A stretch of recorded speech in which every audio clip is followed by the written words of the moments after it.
திருச்செந்தூர் சுப்பிரமணிய சுவாமி கோவிலில் வளர்பிறை சஷ்டியை முன்னிட்டு ஏராளமான பக்தர்கள் கடலில் புனித நீராடி செந்தூர் அரசனை மனமுருக வேண்டி வருகின்றனர்.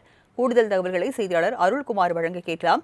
அருள்குமார், விடுமுறை நாளான இன்று திருச்செந்தூரில் பக்தர்கள் அதிக அளவில் குவிந்திருக்கின்றனர். அங்கு என்ன மாதிரியான பக்தர்களுக்கு ஏற்பாடுகள் செய்யப்பட்டிருக்கிறது கோயில் நிர்வாகம் சார்பாக? அதாவது அறுபடை வீடுகளில் 2ஆம் படை வீடாக இருக்கக்கூடிய திருச்செந்தூர் அருள்மிகு சுப்பிரமணிய சுவாமி கோவில் சிறந்த பரிகார ஸ்தலமாக விளங்கி வருகிறது. மேலும் இந்த கோவில் கடற்கரை அருகில் அமைந்திருப்பதால் இந்த கோயில் கடல் புனித தீர்த்தமாக கருதப்படுவதால் கோயிலுக்கு வரும் பக்தர்கள் கடலில் புனித நீராடிய பின்னரே சுவாமி தரிசனம் செய்வது வழக்கமாக இருந்து வருகிறது. தற்போது மார்கழி மாதம் என்பதால் கோவில் நடை இன்று அதிகாலை 3 மணிக்கு திறக்கப்பட்டது. 3:30 மணிக்கு விஸ்வரூப தீபாராதனையும் 4 மணிக்கு உதய மார்த்தாண்ட அபிஷேகம் நடைபெற்றது.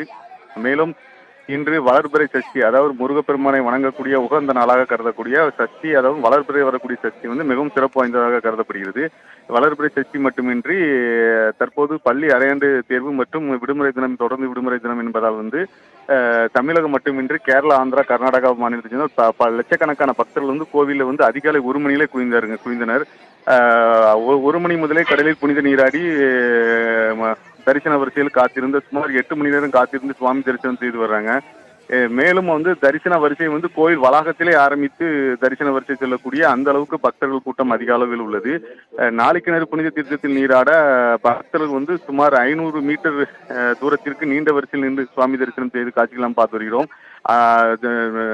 நாளிக்கிணறு தீர்த்தத்தில் நீராடி அது மட்டும் இல்லாமல் பொது தரிசனம், கட்டண தரிசன வரிசையிலும் நீண்ட வரிசையில் காத்திருக்கக்கூடிய நிலை ஏற்பட்டுள்ளது. மேலும் முதியோர் வரிசையிலும் ஏராளமான முதியோர்கள் தரிசனத்திற்காக காத்திருக்கிறேன். இப்படி ஒரு திருவிழா நாட்கள் போல, அதாவது ஒரு கந்த சஷ்டி திருவிழா நாட்கள் போல நடைபெறக்கூடிய பக்தர்கள் செல்லக்கூடிய அந்த அளவுக்கு கூட்டம் இருப்பது போல கோவிலில் இன்னைக்கு லட்சக்கணக்கான பக்தர்கள் குவிந்தது திருவிழா போல அந்த கோயில் வளாகம் காட்சியளித்து வருகிறது. எங்கு பார்த்தாலும் பக்தர்கள்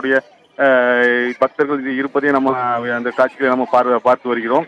மேலும் லட்சக்கணக்கான பக்தர்கள் கோவில் குவிந்ததால்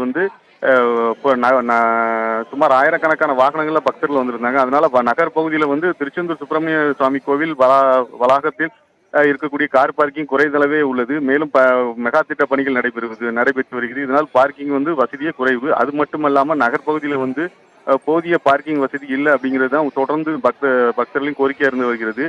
இந்த பார்க்கிங் வசதி இல்லை அப்படிங்கிறதுனால ஆயிரக்கணக்கான வாகனங்கள் பக்தர்கள் ஆங்காங்கே வாகனங்களை சாலையோரத்தில் நிறுத்தியிருக்காங்க. இதனால கடும் போக்குவரத்து நெரிசலும் ஏற்பட்டுள்ளது. மேலும் லட்சக்கணக்கான பக்தர்கள் குவிந்த நிலையில அடிப்படை வசதி என்பதே தொடர்ந்து குறைவாக உள்ளது என்பதே குற்றச்சாட்டாக இருந்து வருகிறது. பக்தர்களுக்கு தேவையான அடிப்படை வசதிகள் குறைவாக உள்ளது, மேலும் பார்க்கிங் வசதி குறைவாக உள்ளது என்பதே பக்தர்களின் தொடர் கோரிக்கையாக இருந்து வருகிறது. விவரங்களை வழங்கியதற்கு நன்றி அருள்குமார்.